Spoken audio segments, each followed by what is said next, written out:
¿Nos acompaña? Bienvenidos al Instituto Moody de Ciencias. ¿Sabe usted qué es? No, no es el modelo de una nave espacial ni un platillo volador. Vea usted el modelo a escala del principal vehículo en el sistema de transporte más asombroso que jamás se haya ideado. Representa un glóbulo rojo, pero ha aumentado su volumen 100 billones de veces.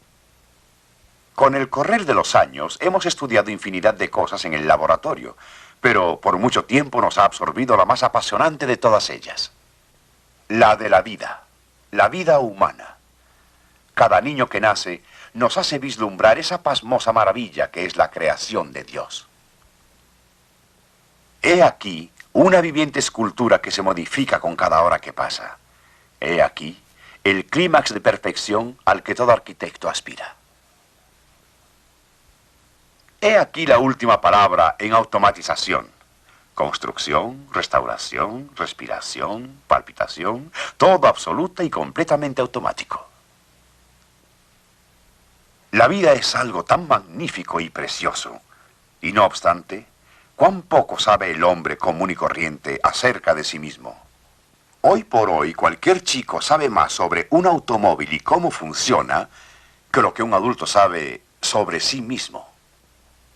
A propósito, lo que sepa sobre el automóvil de la familia le ayudará a saber lo que en su cuerpo sucede, pues hay muchas asombrosas similitudes. ¿Quiere aspirar fuerte? Ahora exhale. Eso fue lo que necesitó y arrojó un motor con 30 billones de cilindros. Toda esa enorme cantidad de células hay en el cuerpo humano, y cada una constituye un minúsculo motor. Consume combustible y requiere oxígeno para quemarlo. Se calienta y debe enfriarse. Elimina un gas de desecho y efectúa un trabajo. Analícelo bien. Un motor compuesto de 30 billones de cilindros. Y sin olvidar que a cada uno de esos motores debe alimentarse exponiendo continuamente combustible, día y noche, durante el transcurso de nuestra vida. Un motor de 8 cilindros resulta ya bastante complicado. Le colocamos combustible en el tanque, aceite en el cárter, agua en el radiador. El oxígeno entra por la toma de aire. El gas de desecho sale por el tubo de escape. La corriente eléctrica para las bujías va a través del sistema de encendido. Existe un sistema de abastecimiento por separado para cada una de estas diversas funciones. Supongo que el creador pudo proveer una línea separada que abasteciera cada célula para estas diversas funciones, pero no lo hizo. Hizo algo que es mucho más maravilloso, en cambio. Algo que para un ingeniero automotriz sería absolutamente imposible. Combinó todo el proceso en una sola línea, el torrente sanguíneo. Y la historia de ese líquido rojo que se bombea a través de todas las arterias y venas de su cuerpo con cada latido del corazón es la más pasmosa, fabulosa e inaudita historia dentro del universo físico. Si nos fuera posible reducir nuestro tamaño hasta el de un microorganismo y en esas condiciones viajar por el sistema circulatorio, nos encontraríamos en medio de un tránsito tal que cualquier congestionada vía rápida nos parecería por comparación una desolada ruta en medio del desierto. Veríamos a los glóbulos rojos efectuando su prodigiosa magia química. Montones de azúcar, grasa, productos químicos y sustancias minerales procesados son llevados a sus puntos de destino en todo el cuerpo. Enormes cantidades de desechos y material de desperdicio estarían en camino a los tiraderos o instalaciones de tratamiento. Veríamos a cientos de mecánicos reemplazando sin pérdida de tiempo las piezas desgastadas o dañadas de los motores celulares del cuerpo. Observaríamos un asombroso sistema de señales de tránsito en cada intersección. Y todo ello regulado por un cerebro electrónico, de tal modo que cada entrega y recepción se efectúan en el momento preciso y en el lugar adecuado. No obstante, si al disminuir de tamaño nos tornáramos una bacteria dañina o simplemente un agente sospechoso, jamás lograríamos atravesar el torrente sanguíneo. Un fantasma gigantesco, salido de una pared capilar sin dejar la menor huella en ella, nos engulliría. Estos espectros vivientes son los glóbulos blancos o leucocitos, que forman un ejército de 35.000 millones de policías listos a repeler cualquier invasión o a mantener la paz. Recordará que comparamos a cada célula del cuerpo con un pequeño motor y que los alimentos que comemos le suministran el combustible que lo mantiene en marcha. Pero se necesita algo más que combustible para que trabaje un motor. ¿Sabía usted que el motor de un automóvil consume más de 9.000 litros de aire por cada litro de gasolina? El cuerpo humano, en cambio, utiliza muy eficientemente el oxígeno, pero así y todo, requiere por lo menos 15 litros de oxígeno puro por hora a fin de mantener a nuestros pequeños motores en marcha mínima cuando nuestro cuerpo está en reposo. Y cuando entramos en actividad, la demanda sube a 285 o más litros de oxígeno puro por hora. Ese oxígeno debe ser transportado de los pulmones a las células de los tejidos en todo el cuerpo. La única forma posible de que el oxígeno llegue a esas células es a través del torrente sanguíneo. Es evidente que no podría ser transportado como un gas el oxígeno, pues sería fatal. Si le entra aire a la sangre, una obstrucción por burbuja de aire se produce y el corazón se para. A eso se debe que los doctores eliminen todo el aire que haya en una jeringa hipodérmica antes de poner una inyección. La solución a ese enigma lo dio la portentosa química de los glóbulos rojos. La molécula de hemoglobina es la más grande y compleja que se haya descubierto en la naturaleza. En cada molécula hay 3.032 átomos de carbono, 4.812 átomos de hidrógeno, etcétera, etcétera. Y escondidos en medio de esa maraña atómica se encuentran 4 minúsculos átomos de hierro. Átomos de los cuales depende nuestra vida. Conforme el glóbulo rojo pasa a través de nuestros pulmones, recoge una carga de oxígeno y lo convierte en un sólido mediante la oxidación instantánea de estos átomos de hierro. Pero el proceso es reversible y nuestra sangre puede desoxidarse igual de rápidamente. Cuando el oxígeno llega a la célula que lo necesita, vuelve a transformarse en gas y es entregado a la célula listo para usarse. Pero al regresar de ese viaje, los corpúsculos no flojean. Llevan a cabo otra tarea que es igualmente vital y quizá más compleja que la de allegarle oxígeno a las células. La de retirar el gas de desecho procedente de los motores del cuerpo. Sabemos todos que el gas de desecho de un automóvil es sumamente peligroso. El gas de desecho de los tejidos celulares puede ser igualmente letal. Nuestro gas de desecho es dióxido de carbono en su mayor parte. Es insípido, incoloro, invisible e inodoro este gas. Este vaso tiene dióxido de carbono gaseoso y puede permanecer en el vaso por ser más pesado que el aire. Y a causa de esa propiedad, derramarse como si fuera un líquido.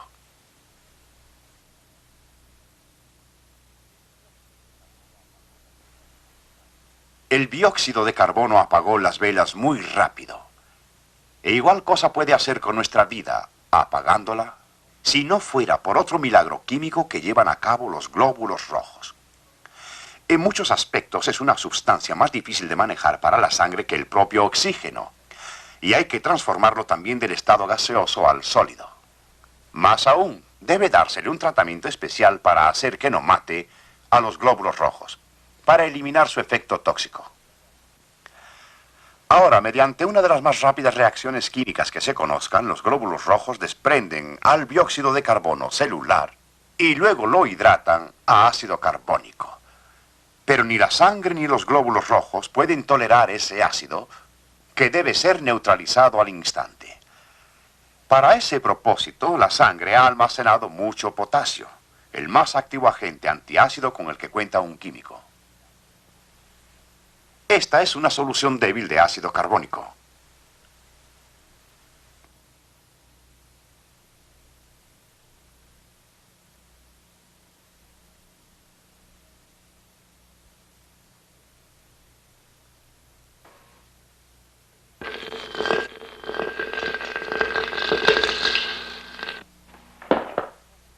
Una vez que ha sido neutralizado el ácido, el glóbulo rojo lo vierte al torrente sanguíneo, en donde se combina con la sal del plasma para formar algo que ni siquiera imaginan: bicarbonato de sodio.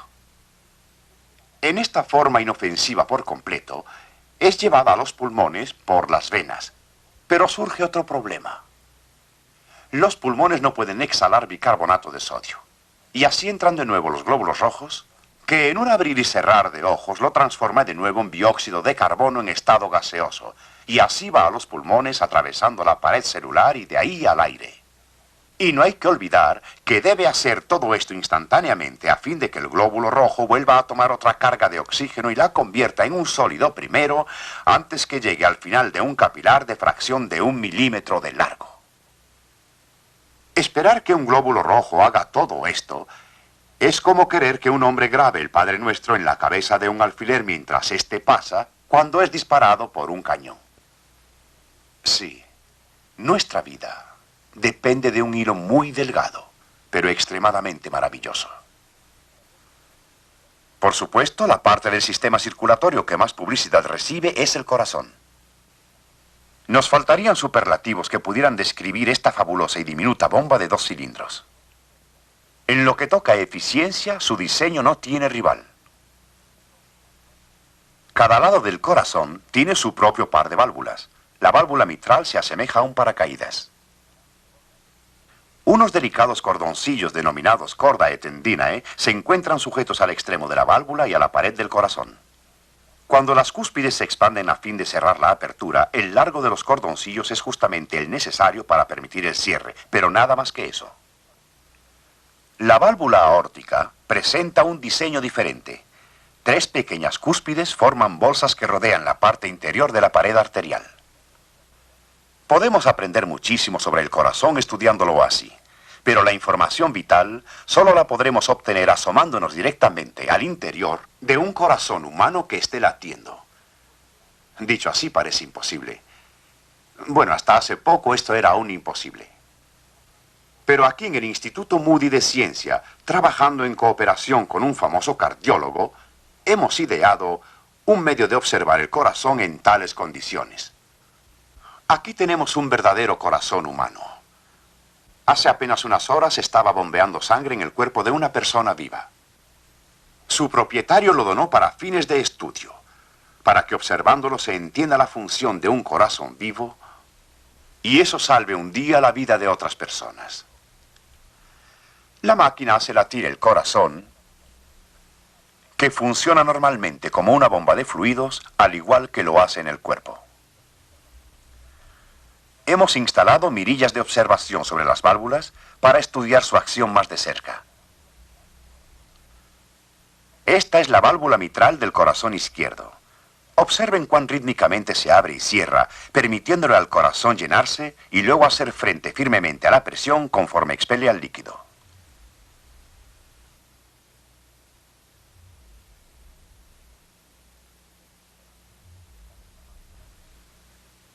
Así se ve esta misma válvula desde el interior del corazón. Fíjense en los delicados cordoncillos que detienen a las cúspides en forma de paracaídas.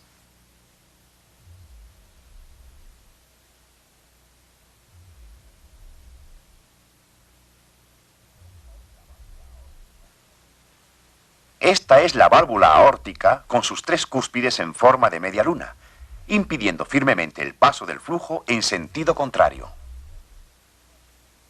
Veamos esta misma válvula desde su parte inferior. Con esta máquina podemos estudiar el corazón bajo condiciones muy diversas. Podemos aumentar o disminuir el ritmo de las pulsaciones. Restringiendo el flujo procedente del corazón, podemos elevar la presión sanguínea y a continuación observar el funcionamiento del corazón y de las válvulas tal y como se presentaría en un paciente que sufriera de elevada presión arterial. Disminuyendo el flujo que entra al corazón, podemos ver qué sucede cuando el padecimiento se debe a baja presión.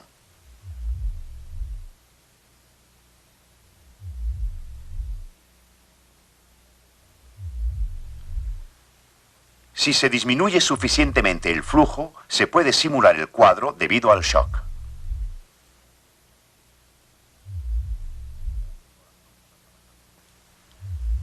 Este corazón está trabajando muy bien, ¿no es cierto?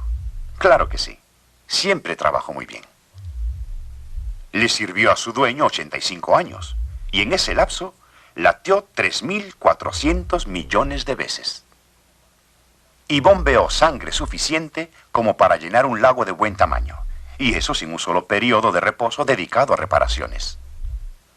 Ninguna bomba fabricada con el acero mejor templado y por el ingeniero más hábil podría igualar la durabilidad del corazón del hombre. Desde luego, como cualquier tejido, el corazón puede sufrir enfermedades y lesiones. Si es normal y sano, el corazón puede trabajar incansablemente, pero las enfermedades lo lesionan seriamente. En la actualidad ya es posible hacer verdaderas reparaciones en los corazones enfermos y dejarlos bien. Desde luego nunca he sabido de una persona que se saque el corazón y que le asentaran sus válvulas, pero por increíble que sea, se han podido reemplazar las válvulas lesionadas con otras válvulas de plástico, igual a estas. La válvula se inserta en la aorta descendente, encima del corazón. Esta es una película de radiografía tomada a un paciente que desde hace algún tiempo vive con una válvula de plástico en el corazón. Ojalá y nunca necesitemos una válvula artificial en el corazón. Pero en caso contrario, deberemos comprar una válvula como esta que cuesta aproximadamente unos $85. Por supuesto, hay gastos de instalación. Y es justo pagarlos, porque la cardiocirugía es una profesión muy delicada e inclusive una de las más difíciles. El tratar de efectuar esta operación en un corazón humano mientras palpita es como tratar de asentar las válvulas o ajustar las bielas en el motor de un automóvil mientras está en marcha. Obviamente se facilitaría el trabajo si pudiera detenerse el corazón durante una operación. Se han puesto en juego muchos recursos de ingeniería y médicos para resolver este problema. Se han venido diseñando numerosos aparatos de circulación extracorpórea para bombear la sangre mientras en el corazón se hacen intervenciones quirúrgicas. Uno de los primeros aparatos de circulación extracorpórea realmente prácticos fue ideado por el doctor Peter Salisbury, afamado fisiólogo. Durante una operación en el corazón, este en realidad se detiene. Y la máquina, mientras tanto, bombea sangre y respira por el paciente. Consuela saber que se puede reparar un corazón lesionado, y es de esperarse que en el futuro puedan aún trasplantarse y reemplazarse. Para quienes han considerado al corazón como la mística fuente de donde brota la vida, les parecerá confuso y no poco desconcertante que el corazón, no obstante lo maravilloso que a su concepto pueda parecer, es tan solo una bomba. Una bomba que aun cuando solo sea por un breve lapso, puede ser reemplazada por una máquina. ¿Se han preguntado el porqué de la peculiar forma del glóbulo rojo? Muchos la describen como una forma intermedia entre rosquilla y tortilla. Pero si nosotros hubiéramos diseñado el glóbulo rojo, probablemente lo hubiéramos hecho esférico. Porque la esfera es con mucho la más simple de las formas compactas y además la más eficiente. Tiene un volumen mucho mayor que el bicóncavo que presenta el glóbulo rojo. Es la que tiene una resistencia mayor y la que pasaría mejor a través del intrincado enjambre de los vasos sanguíneos. Pero tiene una falla fatal. No funcionaría. Aquí en el laboratorio hemos fabricado algunos modelos posibles para el glóbulo rojo. Los hemos cortado en sección transversal para ver la velocidad a la que el líquido se absorbe al sumergirlos en un líquido coloreado. En la esfera la absorción se efectúa rápidamente al principio, pero al llegar al centro el proceso se hace tan lento como el andar de una tortuga. Es evidente que una célula esférica sería demasiado lenta para el caso. Por supuesto, la solución más sencilla sería aplastar la esfera y hacerla disco. Las pruebas demuestran que eso soluciona el problema de la absorción rápida. El disco tiene la velocidad adecuada, pero no suficiente volumen.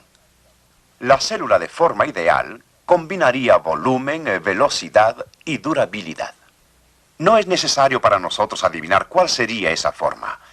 Eso se puede determinar científica y matemáticamente. Hay que aplicar primero las leyes de la infusión de los gases y luego los principios de cálculo avanzado a fin de derivar una fórmula que nos dé el máximo volumen con la velocidad máxima de absorción de los gases. Esta es esa fórmula.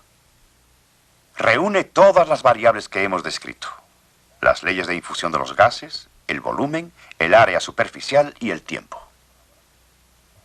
Estos investigadores de nuestro laboratorio trabajaron varias semanas con esta fórmula a fin de establecer unos cuantos puntos básicos que indicaran la forma ideal. Esta coincidió con la forma real del glóbulo rojo. Pero necesitábamos datos más completos y pruebas de mayor peso. Así que sometimos el problema al Departamento de Ciencia Aplicada de la compañía IBM. El doctor Edgar Smith, matemático de la IBM, estableció el problema para que lo solucionara uno de los gigantescos cerebros electrónicos. Todo lo que hace falta ahora es apretar el botón correcto. 10.000 cosas suceden entonces en menos de lo que lo cuento. Y la respuesta a nuestro problema aparece en la pantalla del osciloscopio. La sección transversal corresponde a esta, la que conocemos del glóbulo rojo. Y esta es una fotografía de la forma derivada de la computadora IBM, basada en la fórmula para encontrar el glóbulo rojo ideal.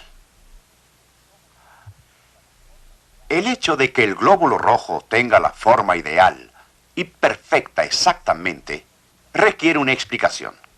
Y la única explicación que a mí se me ocurre es diseño inteligente. Pero surge la cuestión, ¿qué inteligencia intervino? No fue en este caso la inteligencia humana, ¿cierto? Nosotros no tuvimos nada que ver y ahí está. Una forma perfecta.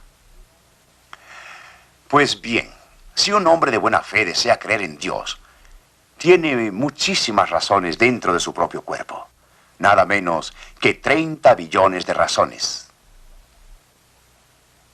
Para darse cuenta de la verdadera importancia de algo, a veces es necesario cambiar de perspectiva y observar el tema en relación al pasado o al futuro. Eso es particularmente cierto en lo que toca al torrente sanguíneo. Retrocediendo al pasado, vemos que uno de los casos más extraños en la historia médica se relaciona con esto estrechamente. El caso al que me refiero es la muerte de uno de los presidentes de los Estados Unidos. El deceso estuvo rodeado por hechos prácticamente increíbles.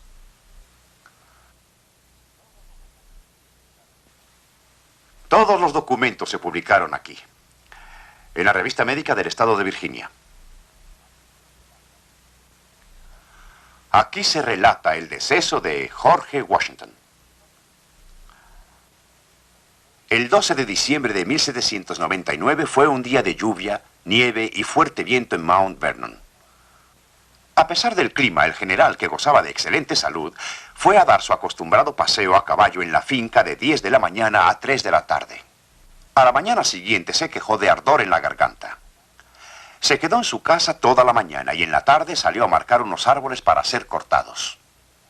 A las 3 de la siguiente mañana, Washington llamó a su esposa y le dijo que creía que tenía un ataque de fiebre o escalofrío. Al clarear el día, se procuró administrarle al presidente una mezcla de melazas, mantequilla y vinagre. Luego el sobreestante fue llamado, pues tenía más experiencia en efectuar sangrías que los demás de la finca. Medio litro de sangre se le sacó, pero sin ningún alivio. El doctor James Craig arribó a las 11 de la mañana a Mount Vernon.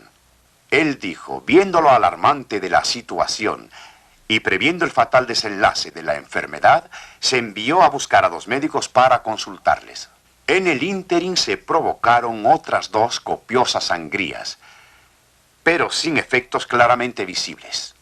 Habiendo llegado el primer médico de apelación, se convino en ensayar el resultado de otra flebotomía. Cuando habían sacado 32 onzas, sin que se presentara el menor síntoma aparente de mejoría en la enfermedad, un observador en la cabecera de la cama notó que la sangre manaba espesa y lenta. Desde luego es muy probable que el general sufriera de una seria infección. Pero es también obvio que el tratamiento hubiera sido igualmente fatal aunque hubiera gozado de perfecta salud. Aunque no lo concibamos, este era el tratamiento médico que prevalecía en aquellos días y aún continuó mucho tiempo después vigente. Hoy en día, tal tratamiento se consideraría un homicidio. Y aún en la época de Washington no tenía excusa. ¿Por qué? Al lado de la cama donde el general murió había una copia de la Biblia, la palabra de Dios. Y en ella estas palabras del libro del Levítico, capítulo 17, versículo 11, porque la vida de la carne en la sangre está. Y en el versículo 14 leemos otra vez, porque el alma de toda carne, su vida, está en su sangre. Y luego, porque la vida de toda carne es su sangre. Y estos no son capítulos aislados. La Biblia habla probablemente más sobre la sangre y su importancia que cualquier libro que se haya escrito aparte de los tratados de hematología. Muy probablemente los contemporáneos de Washington no sabían sobre la sangre, pero podían creer. Es imposible estimar el número de vidas que han sacrificado la ignorancia aunada a la superstición. O bien por no creer a las simples y claras afirmaciones de la palabra de Dios, afirmaciones que estaban escritas hace varios siglos. Pero el número de muertes espirituales es aún más trágico y más inexcusable. La Biblia tiene mucho más que decir sobre la importancia de la sangre con respecto a la vida espiritual, a nuestra eterna relación respecto a Dios, solo que en este caso no es nuestra sangre la importante, sino la de Él, derramada por usted y por mí. ¿Le parece difícil de aceptar? Es el tema central de la Biblia. Y lo verás citado literalmente cientos de veces desde el principio al final. La Biblia dice, sin derramamiento de sangre no se hace remisión. Y luego, la sangre de Jesucristo, su Hijo, nos limpia de todo pecado. ¿Lo encuentra usted difícil de entender?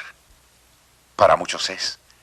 Y siendo algo tan simple, tenga presente que la vida de la carne en la sangre está.